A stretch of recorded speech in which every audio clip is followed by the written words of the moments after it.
Hai, perkenalkan, nama saya Naila Maron, NIM 19010206137.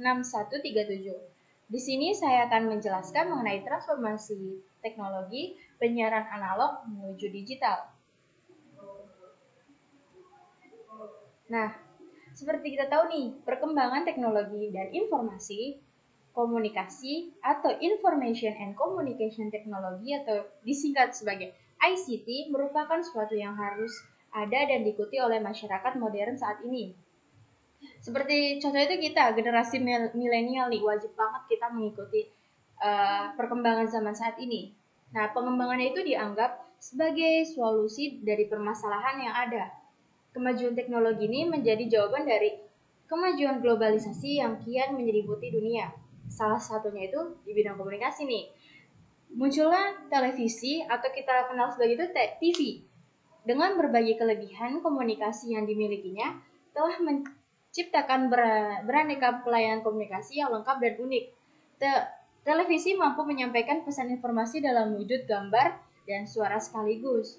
Berbeda bukan dengan radio, kalau radio itu hanya memancarkan suara saja nih, nggak dapat memancarkan gambar.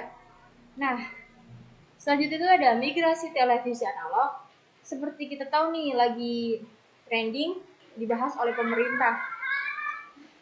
Nah, migrasi TV analog ini menuju digital merupakan salah satu wujud transformasi digital dalam ruang lingkup tata kelola penyiaran Indonesia.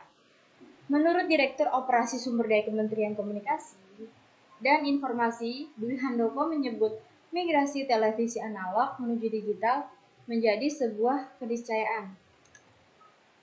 Nah, pasti kita tahu nih, keputusan pemerintah dengan berbagai argumentasi yang harus diambil, ini tuh selain di pemerintah itu, di masyarakat juga menimbulkan banyak pro dan kontra.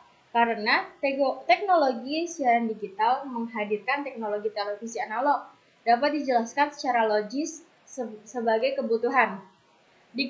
Digitalisasi merupakan solusi alternatif nih untuk mengatasi keterbatasan dan inefisiensi dalam siaran analog, baik radio maupun televisi.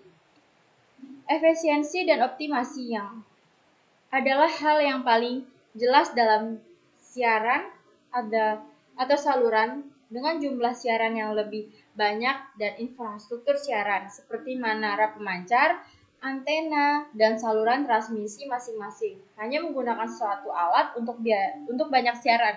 Dan ini kalau keuntungan kita nih untuk beralih dari TV analog menuju digital.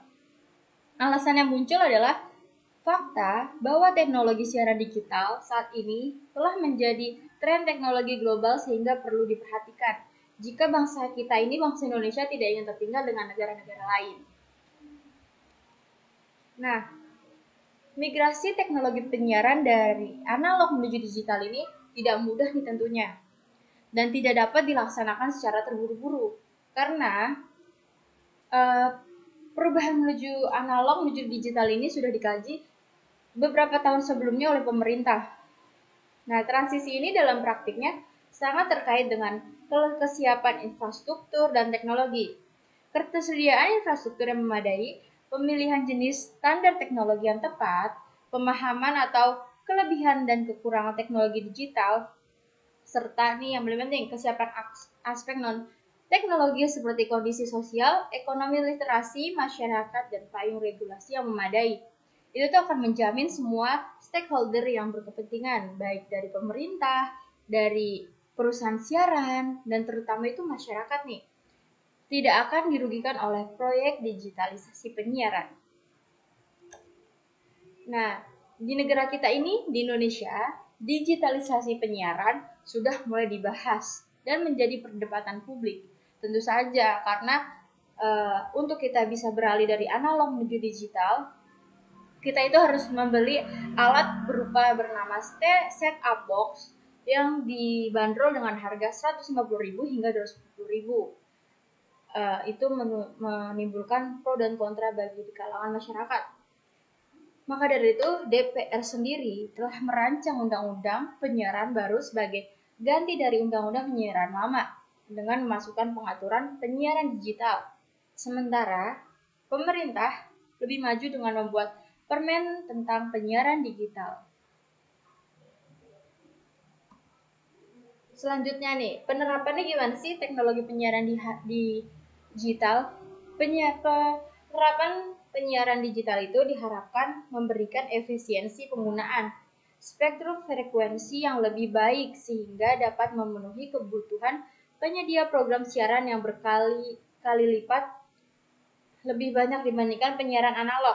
Nah, dengan demikian, teknologi digital atau penyiaran televisi dan radio memberikan peluang yang besar terhadap ketersediaan ruang bagi penyelenggaraan penyiaran baik pengembangan dari yang ada sekarang maupun permintaan penyelenggaraan penyiaran baru yang tidak dapat ditampung pada master plan penyiaran analog. Nah, digitalisasi penyiaran itu apa sih?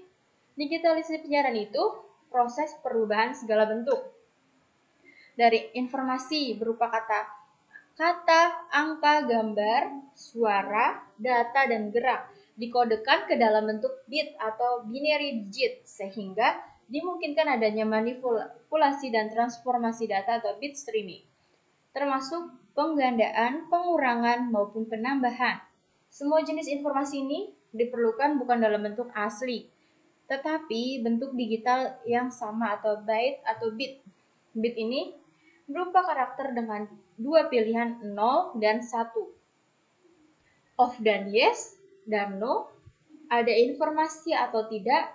Penyederhanaan ini pada akhirnya dapat merangkum aneka bentuk informasi.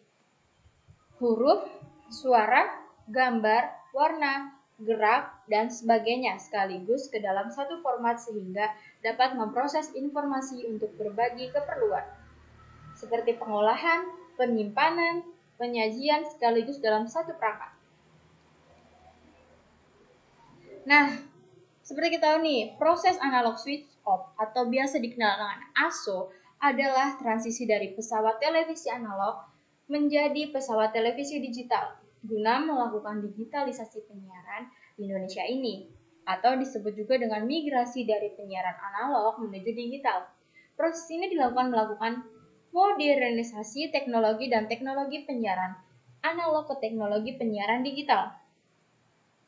Penghentian siaran analog atau analog switch off disingkat menjadi ASO disebut juga dengan transisi televisi digital, peralihan ke siaran digital atau digitalisasi televisi atau migrasi digital adalah suatu proses di mana teknologi penyiaran televisi analog dikonversi ke dalam dan digantikan oleh televisi digital, dilakukan oleh masing-masing negara pada jadwal yang berbeda, melibatkan terutama konversi infrastruktur penyiaran televisi terestrial analog menjadi terestrial digital atau DTT. Manfaat utamanya itu apa sih? Manfaat utama itu frekuensi tambahan pada spektrum radio dan biaya lebih hemat atau rendah, serta kualitas tontonannya itu dijamin bagus dan memuaskan konsumen. Nah, manfaat ASO ini apa aja sih? Ada 4 nih. Yang pertama itu ada pengalaman menonton yang berbeda dari biasanya. Jadi yang biasanya kita nih masih agak burem-burem atau di TV kita itu menimbulkan semut-semut nih, nanti nih di TV digital ini udah tidak ada lagi. Jadi itu kita jernih, terang, dan bagus kualitas gambarnya. Terus yang kedua itu ada informasi kebencanaan tersampaikan secara real time. Nah, ini tuh biasanya kan kalau misalnya kita dapat bencana seperti yang lagi viral nih, erupsi Gunung Semeru. Itu kan kita disampaikan beberapa menit setelah kejadian. Tapi kalau kita menjadi ke digital itu tuh disampaikan langsung, jadi tidak harus menunggu lama. Jadi tuh nanti otomatis akan masuk dari TV kita. Terus yang ketiga itu ada kemudahan akses internet 5G karena infrastruktur yang sudah memadai dan sudah menjadi maju, maka kita dapat mendukung menjadi ke akses internet 5G, bukan 4G lagi nih. Gimana tuh cepetnya kan? Yang keempat itu ada memperkuat rasa nasionalisme, khususnya dari wilayah perbatasan. Nah, itu. Nah, Sekian presentasi yang dapat saya sampaikan. Bila ada salah kata, mohon maaf. Wassalamualaikum warahmatullahi wabarakatuh. Terima kasih teman-teman.